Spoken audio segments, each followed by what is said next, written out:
Philippe II, Duke of Orléans, was a member of the royal family of France and served as regent of the kingdom from 1715 to 1723. Born at his father's palace at St. Cloud, he was known from birth under the title of Duke of Chartres. His father was Louis XIV's younger brother Philippe I, Duke of Orléans, known as Monsieur. His mother was Elizabeth Charlotte of the Palatinate. In 1692, Philippe married his first cousin, Françoise Marie de Bourbon, the youngest legitimized daughter of Philippe's uncle Louis XIV and Madame de Montespan, named Regent of France for Louis XV until Louis attained his majority in February 1723. The era of his de facto rule was known as the Regency. He died at Versailles in 1723. He is referred to historically as the Regent. Parents. In March 1661, his father married his first cousin Princess Henrietta Anne of England, known as Madame at Court. The marriage was stormy. Henrietta was a famed beauty, sometimes depicted as flirtatious by those at the court of Versailles. Nonetheless, the marriage produced 3 children: Marie-Louise d'Orléans, future Queen of Spain, who left France in 1679 when Philippe was just 5, Philippe Charles, Duke of Valois, and Anne-Marie d'Orléans, born at St. Cloud in 1669, later Queen Consort of Victor Amadeus II of Sardinia. Madame Henriette died at St. Cloud in 1670. Rumors abounded that she had been poisoned by her husband, his long-term lover, the Chevalier de Lorraine. The two would remain together till the death of the Duke of Orléans in 1701. In the following year, the Duke of Orléans wed Princess Elizabeth Charlotte of the Palatinate, only daughter of Charles I. Louis, Elector Palatine, and Landgravine Charlotte of Hesse-Kassel. The new Duchesses of Orléans, who had converted from Protestantism to Catholicism just before entering France, was popular at court upon her arrival in 1671 and quickly became the mother of Alexandre Louis d'Orléans in 1673, another short-lived Duke of Valois.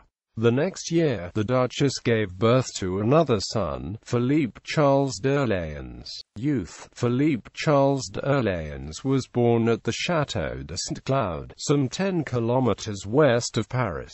As the grandson of King Louis XIII of France, Philippe was a petit fils de France. This entitled him to the style of Royal Highness from birth, as well as the right to be seated in an armchair in the king's presence. At his birth, he was titled Duke of Chartres and was formally addressed as Monseigneur le Duc de Chartres. As the second living son of his parents, his birth was not greeted with the enthusiasm the Duke of Valois had received in 1673. Philippe was born 4th in line to the throne, coming after Louis, Dauphin of France, his own father, and his older brother. When Philippe was born, his uncle Louis XIV was at the height of his power. In 1676, the Duke of Valois died at the Palais Royal in Paris, making Philippe the new heir to the House of Orléans. The future heirs of the Duke of Orléans would be known as the Duke of Chartres for the next century. His distraught mother was pregnant at the time with Elizabeth Charlotte d'Orléans, future Duchess and Regent of Lorraine. Elizabeth Charlotte and Philippe would always remain close.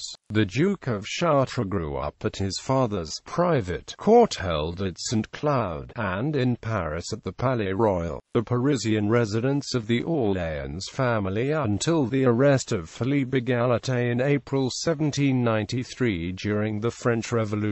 The Palais Royal was frequented by, among others, Marie and Mancini, Duchesses of Bouillon, part of Philippe's father's libertine circle. Education. A program of how best to educate a prince was drawn up exclusively for him by Guillaume Dubois, his preceptor. Dubois had entered Philip's household in 1683 as his under-preceptor. Philip's education was carried out by the respected instructor Nicolas François Parasot de Saint-Laurent until 1687. Each course of study taught the Duc de Chartres the principles or elements of a subject. Some of the best historians, genealogists, scientists and artists in the kingdom participated in this educational experiment, which started around 1689. For example, Philippe learned physics and mathematics from Joseph Sauveur, and from Étienne Lullier he learned musical notation, elementary musical theory, plus the basics of playing the viol and the recorder. Chartres was reared alongside Louis de Rouvroy, Duc de Saint-Simon, later famous for his memoirs and defense of the rights of the peerage of France. Saint-Simon often accompanied the Duke, and his wife was later a lady-in-waiting to Philip's daughter, Louise Elizabeth d'Orléans, Duchess de Berry. Next, collaborating to link physics and music, Sauveur and Lullier demonstrated vibrating strings and the Galilean pendulum, and how the mathematical principles on which these devices depend are related to music. Finally, in 1693 the prince studied composition with Marc-Antoine Charpentier. With Charpentier's help, he composed an opera, Philomele, performed at his residence in 1694, and in 1705 the prince wrote a second opera, Penthéée, to a libretto by the Marquis de la Fère. In the late 1690s Chartres studied the viol with Antoine Forqueray the Elder. Meanwhile, he was studying diplomacy and riding as preparations for a military career. In May 1685 the Duc de Chartres, then just 10 years old, made his first public appearance at Versailles. The occasion was the arrival of the Doge of Genoa, Francesco Maria Lecare Imperial, at the French court. Chartres was put on a stage with his uncle, cousin and father. On the 2nd of June 1686 Chartres was invested with the Order of the Holy Spirit at Versailles. On the same day his future brother-in-law, Louis Auguste de Bourbon, Duc du Maine, also joined the order, as did his cousins Louis III, Prince de Condé, and François Louis, Prince de Conti. Military career. His father having gained military distinction in the Battle of Castillon during the decisive French victory against William III of England, Chartres would similarly demonstrate military prowess. Chartres had his first experience of battle at the Siege of Mons in 1691, the year before his marriage. He fought with great distinction at the Battle of Steenkerk on the 3rd of August 1692.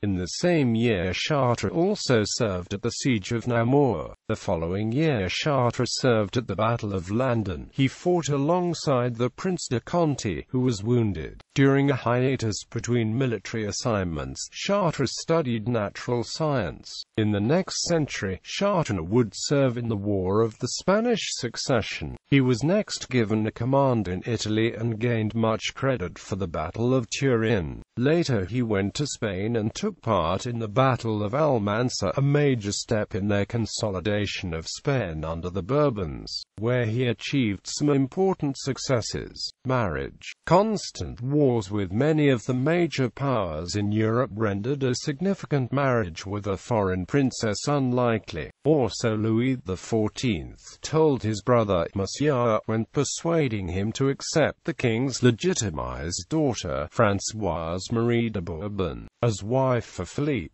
The king offered a dowry of 2 million livres with his daughter's hand as well as the Palais Royal for the bridegroom's parents. Upon hearing that her son had agreed to the marriage, Philip's mother slapped his face in full view of the court and turned her back on the king as he bowed to her. Nonetheless, on the 18th of February 1692, the cousins were married.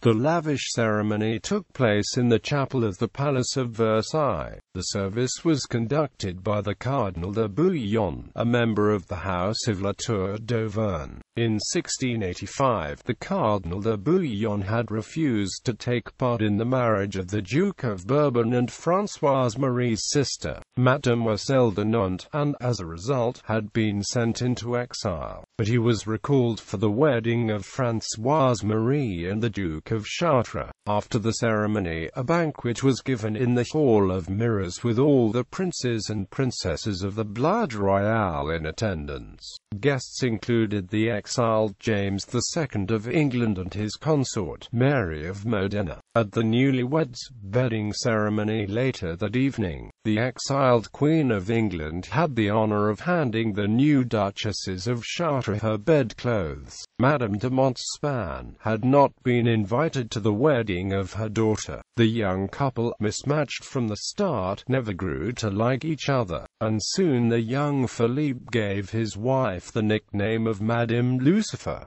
In spite of this, they had 8 children. There were contemporary rumors of an incestuous relationship between the Duke and his daughter, Marie-Louise Elizabeth of Berry. These rumors were never confirmed, although the Duke reacted to them by demonstrating affectionate behavior towards her at court. The rumors were also used by the opposition during his period as regent, and were the inspiration of libelous songs and poems court life. On the death of his father in June 1701, Philippe inherited the dukedoms of Orléans, Anjou, Montpensier and Nemours, as well as the princedom of Joinville. Philippe had died at St. Cloud after an argument with Louis XIV at Marly about Chartres flaunting his pregnant mistress Marie-Louise de Serry before Françoise Marie. It has also been claimed that Philippe became so infuriated with Louis for not paying his daughter's dowry that he suffered a paroxysm. Throughout his life, Philippe had many mistresses. His wife came to prefer living quietly at St. Cloud, the Palais Royal, or her house at Bagnolet. Upon the death of the Prince de Condé in 1709, the rank of Premier Prince du Sang passed from the House of Condé to the House of Orléans.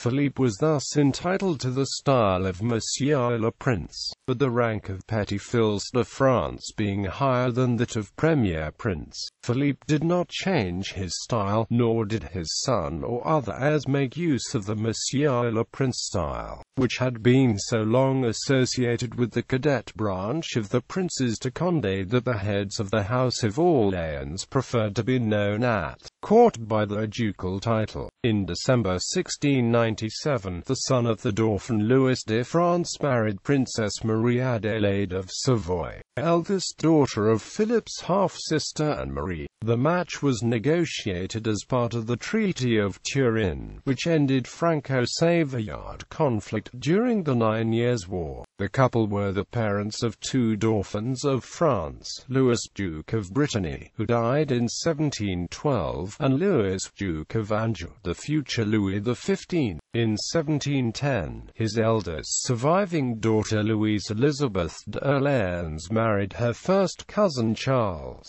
Duke of Berry. He was a son of the Dauphin and thus outranked Philippe and his wife. This meant that Louise Elizabeth took precedence over her parents. The Berry couple would have no children that lived more than a year. In 1711, the Dauphin died at Meudon at the age of 49 and the title passed to his son, who died in 1712. Until his death in 1723, Orléans was generally considered to be first in line to the throne, although legitimists considered that Philip V of Spain, ne acute Duke of Anjou and Fils de France, held that place, on the contention that his renunciation in 1700 was constitutionally invalid. The deaths within 3 years of the Dauphin, 2 of his 3 sons, his daughter-in-law and the little Duke of Brittany led to widespread rumors that Orléans had poisoned them all to gain the throne. In fact, the Dauphin died of smallpox, the Duc de Berry in a riding accident accident and the others of measles,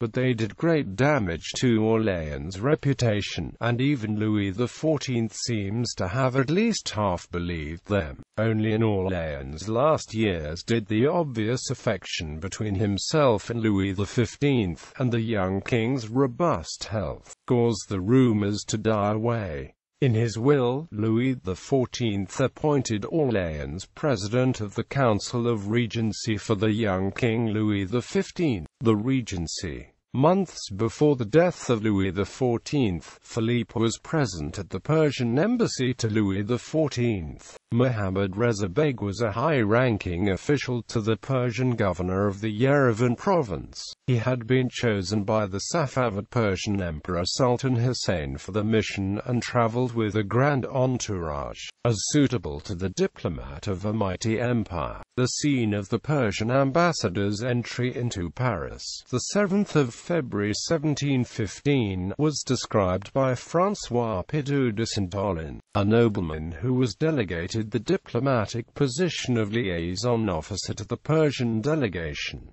Louis XIV's will. On the 29th of July 1714, upon the insistence of his morganatic wife, the Marquise de Maintenon, Louis XIV elevated his legitimized children to the rank of princes of the blood, which entitled them to inherit the crown if the legitimate lines became extinct. Thus, Louis Auguste de Bourbon, Duke of Maine, and Louis Alexandre de Bourbon, Count of Toulouse, were officially inserted into the line of hereditary succession following all of the legitimate, acknowledged princes du sang. Mme de Maintenon would have preferred Philippe V to be regent and the Duc du Maine to be lieutenant general and consequently in control. Fearing a revival of the war, Louis named the Duc d'Orléans joint president of a regency council, but one that would be packed with his enemies, reaching its decisions by a majority vote that was bound to go against him. The real power would be in the hands of the Duc du Maine, who was also appointed guardian of the young sovereign. On the 25th of August 1715, a few days before his death, Louis XIV added a codicil to his will. He sent for the Chancellor and wrote a last codicil to his will, in the presence of Mme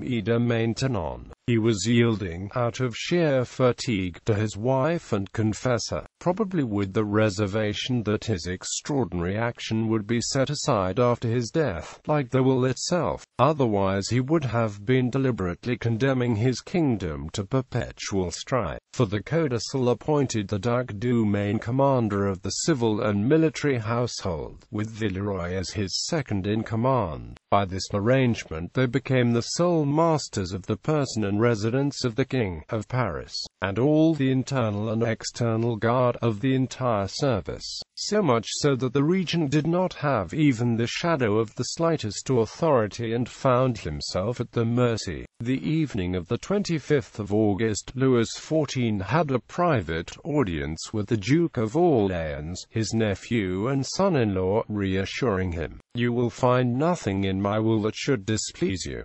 I commend the Dauphin to you. Serve him as loyally as you have served me, to your utmost to preserve his realm. If he were to die, you would be the master. I have made what I believe to be the wisest and fairest arrangements for the well-being of the realm. But, since one cannot anticipate everything, if there is something to change or to reform, you'll do whatever you see fit." Louis XIV died at Versailles on the 1st of September 1715, and was succeeded by his 5-year-old great-grandson, Louis XV. On the 2nd of September, the Duke of Orléans went to meet the parlementaires in the Chamber du Parlement in Paris in order to have Louis XIV's will annulled and his previous right to the regency restored. After a break that followed a much-heated session, The Parliament abrogated the recent codicil to Louis XIV's will and confirmed the Duke of Orléans as Regent of France. On the 30th of December 1715, the Regent decided to bring the young Louis XV from the Château de Vincennes to the Tuileries Palace in Paris, where he lived until his return to Versailles in June 1722. The Regent governed from his Parisian residence, the Palais Royal. Philippe disapproved of the hypocrisy of Louis XIV's reign and opposed censorship, ordering the reprinting of books banned during the reign of his uncle. Reversing his uncle's policies again, Philippe formed an alliance with Great Britain, Austria, and the Netherlands, and fought a successful war against Spain that established the conditions of a European peace. During this time he opened up diplomatic channels with Russia, which resulted in a state visit by Tsar Peter the Great. He acted in plays of Molière and Racine, composed an opera, and was a gifted painter and engraver. Philippe favored Jansenism, which, despite papal condemnation, was accepted by the French bishops, and he revoked Louis XIV's compliance with the bull Unigenitus. At first, he decreased taxation and dismissed 25,000 soldiers, but the inquisitorial measures which he had begun against the financiers led to disturbances, notably in the province of Brittany, where a rebellion known as the Pontcorlec conspiracy unfolded. He countenanced the risky operations of the banker John Law, whose bankruptcy led to the Mississippi Bubble, a disastrous crisis for the public and private affairs of France. It was an early example of the bursting of an economic bubble. On the 6th of June 1717, under the influence of Law and the Duc de Saint-Simon, the Regent persuaded the Regency Council to purchase from Thomas Pitt for £135,000 the world's then largest known diamond, a 141-carat cushion brilliant, for the crown jewels of France. The diamond was known from then on as Le Regent. Selemaire conspiracy. There existed a party of malcontents who wished to transfer the regency from Orléans to his cousin, the young king's uncle, King Philip V of Spain. A conspiracy was formed, under the inspiration of Cardinal Alberoni, the first minister of Spain. It was directed in France by the Prince of Selemaire, the Spanish ambassador, with the complicity of the Duchess of Orléans' older brother, the Duc du Maine, and Anne-Louise Benedicte de Bourbon, the latter's wife. In 1718, the Selemaire conspiracy was discovered and its participants exiled. 2 years later, its aims were revived in the Pontcorlec conspiracy, 4 leaders of which were executed. Guillaume Dubois, formerly tutor to the Duke of Orléans, and now his chief minister, caused war to be declared against Spain, with the support of Austria, England and the Netherlands. After some successes of the French Marshal, the Duke of Berwick, in Spain, and of the imperial troops in Sicily, Philip V made peace with the Regent. For the beginning of 1721, Philip V of Spain, and the Duke of Orléans had been negotiating the project of 3 Franco-Spanish marriages in order to cement tense relations between Spain and France. The young Louis XV of France would marry the 3-year-old Infanta Mariana Victoria, who would thus become Queen of France. The Infante Louise would marry the 4th surviving daughter of Philippe, Louise Elizabeth d'Orléans, and the Infante Charles would be engaged to the pretty Philippine Elizabeth d'Orléans, who was the 5th surviving daughter of Philippe. The last 2 occurred in March 1721. The Infanta Mariana Victoria arrived in Paris amid much joy, known as l'Infante reine. While in France, she was placed in the care of the old Dowager Princess of Conti, Philip's sister-in-law, and lived in the Tuileries Palace. In November 1721, at the age of 12, Louise Elizabeth d'Orléans was married by proxy in Paris. Louise Elizabeth and her younger sister left for Madrid. Despite a cold reception from the Spanish royal family, especially by Elizabeth of Parma, the stepmother of her husband, she married Louis of Spain on the 20th of January 1722 at Lerma. Her dowry was of 4 million livres. The last of this triple alliance was Philippine Elizabeth, who never married Charles. The marriage, though never officially carried out, was annulled. The French sent back Mariana Victoria, and in retaliation, Louise Elizabeth and Philippine Elizabeth were sent back to France. Franco-Spanish relations only recovered in 1743 when Louis XV's son Louis de France married Mariana Victoria's sister Infanta Maria Teresa Rafaela of Spain. In December 1722, the regent lost his mother, to whom he had always been close. The Dowager Duchesses of Orléans died at St. Cloud at the age of 70, with her son at her side, but he did not attend her funeral service because he had been called away on official business. Philippe was greatly affected by his mother's death. On the 15th of June 1722, Louis XV and the court left the Tuileries Palace for the Palace of Versailles, where the young king wanted to reside. The decision had been taken by the Duke of Orléans, who, after the fall of Law's system, was feeling the loss of his personal popularity in Paris. Philippe took the apartments of his cousin, the late Dauphin, on the first floor of the palace. The king's apartments were above his. On the 25th of October of that year, the 12-year-old Louis XV was anointed King of France in the Cathedral of Notre Dame de Reims. At the end of the ceremony, he threw himself in the arms of Orléans. On the majority of the king, which was declared on the 15th of February 1723, the Duke stepped down as regent. At the death of Cardinal Dubois on the 10th of August of that year, the young king offered the Duke the position of Prime Minister, and he remained in that office until his death a few months later. The regent died in Versailles on the 2nd of December 1723 in the arms of his mistress, the Duchess de Filari.